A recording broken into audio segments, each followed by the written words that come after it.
طيب خلوني اخد حضراتكم للي قاله مفتي المملكة العربية السعودية عما يحدث من ارهاب في مصر.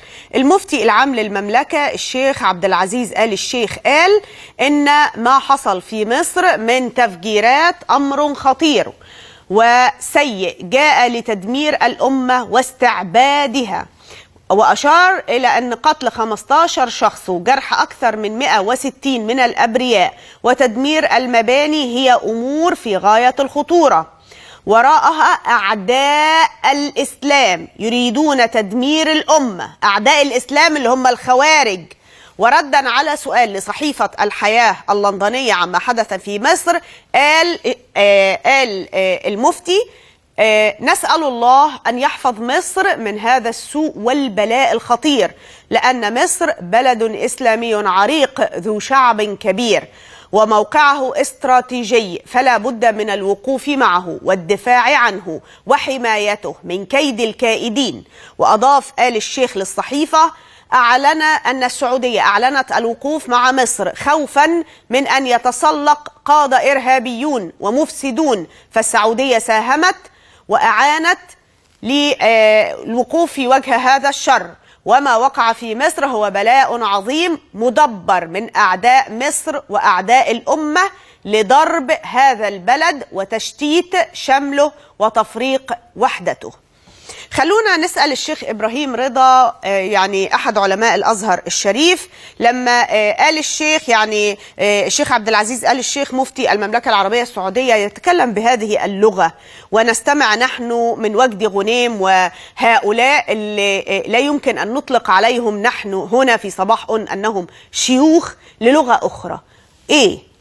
السعودية عندها شعور بقيمة الأزهر وبخصوصية موقع مصر، وأبناء مصر العاقين خوارج هذا الزمان بيؤدوا هذه اللغة المسيئة للدين ولأنفسهم قبل أن تسيء لمصر. الحمد لله رب العالمين، ونصلي ونسلم على من أرسله ربه رحمة للعالمين، وبعد. بداية بحيي حضرتك وبحيي جهادك ودفاعك عن مصر وعن الإسلام، وأحيي مفتي المملكة العربية السعودية. ويجب أن نقف عند الجملة وأن نقول أن معنى كل ما صدر على لسان مفتي المملكة أن القرضاوي ومن على شاكلته ممن ورد على لسان حضرتك ما هم إلا مجموعة من العملاء من الخونة من أعداء الدين. معنى هذه الفتوى أن كل من يكيد لمصر ويكيد لجيش مصر ويكيد لمكانة مصر هو جزء من مخطط.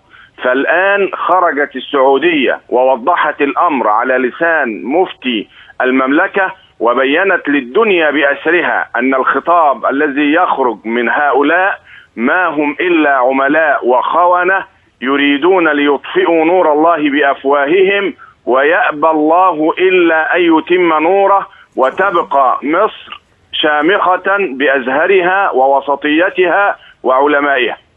هذا أولا. الأمر الآخر هو أننا قلنا وما زلنا نكرر أن الجماعة تحتاج إلى وقفة أكبر وأشد من هذه المعاملة اللينة التي نجدها حتى بعد أن صنفتها الحكومة المصرية على أنها جماعة إرهابية. يا أستاذة أماني وأنت من تدركين هذا، الشعب المصري سبق الحكومة وحكم على الجماعة بأنها إرهابية وأنها خائنة وأنها عميلة، والحكومة دائما تأتي متأخرة. نحن أمام بعض وزراء اعتمدوا على التصريحات لكي يظلوا على كراسيهم. عليهم أن يقدموا لمصر ولشعبها نموذجا يحتذى به في تطبيق القانون. أنا لا أفهم ما هذا الشلل وما هذا الارتعاش أمام حفنة قليلة من بعض العملاء يخرجون علينا في جامعة الأزهر، مع أن جامعات مصر ما زالت بخير، بل وجامعة الأزهر ذاتها ما زالت بخير. ما هذا التهاون وما هذا عايز أقول لك قلة الحيلة التي تظهر من المسؤولين ومن الحكومة المصرية أمام هذا الإجرام. الإسلام حكم على هؤلاء: إنما جزاء الذين يحاربون الله ورسوله. القرضاوي ووجدي غنيم وهؤلاء يحاربون الله، ودليل على ذلك أنهم يصدرون صورة مشوهة عن الله وعن الرسول للغرب وللدنيا بأسرها. إنما جزاء الذين يحاربون الله ورسوله ويسعون في الأرض فسادا بالقتل والدمار والخراب أن يقتلوا أو يصلبوا أو تقطع أيديهم وأرجلهم من خلاف. هذا هو حكم الله على تلك الفئة من فوق 7 سماوات.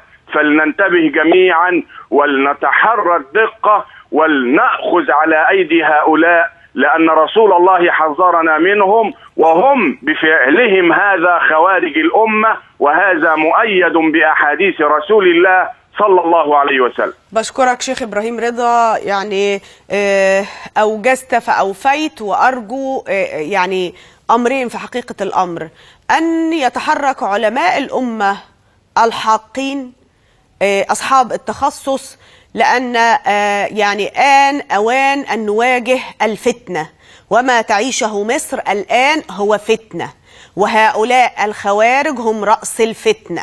وعلى من يعرفون شرع الله الحق بمنهجية الأزهر الشريف أن يتصدوا لإعلان المواقف